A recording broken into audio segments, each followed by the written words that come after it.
Hello' everyone, Guwahati university BEd admission 2026। Hello' everyone, এই ভিডিঅ'টোত সকলোকে স্বাগতম জনাইছোঁ।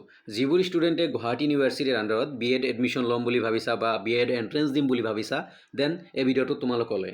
চ' ইতিমধ্যে গুৱাহাটী ইউনিভাৰ্চিটিয়ে অফিচিয়েল ন'টিচ দি দিছে। অফিচিয়েল ন'টিচ গুৱাহাটী ইউনিভাৰ্চিটিয়ে পাব্লিছ কৰিছে। BEd admission notice session 2026-2027।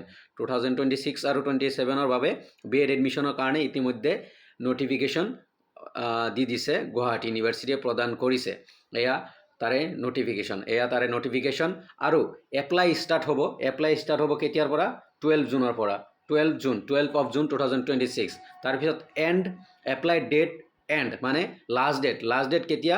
Last date 22 June 2026। Last date 22 June. আৰু এক্সাম হ'ব 19 জুলাই, 19 জুলাই এক্সাম ডেট।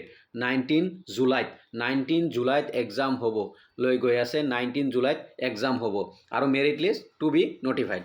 তাৰে পিছত 1 মান্থ বা 1.5 বা 1.5 মাহৰ ভিতৰত তোমালোকে মেৰিট লিষ্ট পাই যাবা।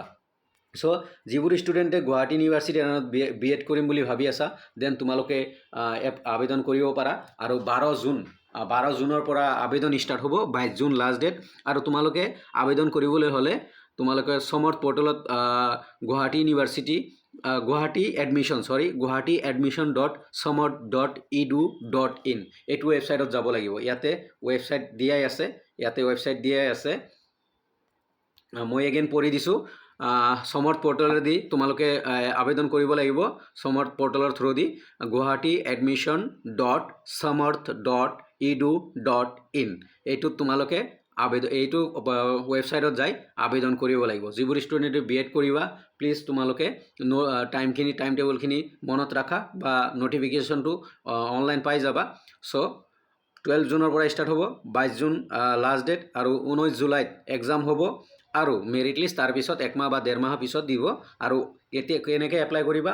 গুৱাহাটী admission.samarth.edu.in এইটো ৱেবছাইটত গৈ সমৰ্থ পৰ্টেলৰ থ্ৰুদি তোমালোকে এপ্লাই কৰিব পাৰিবা।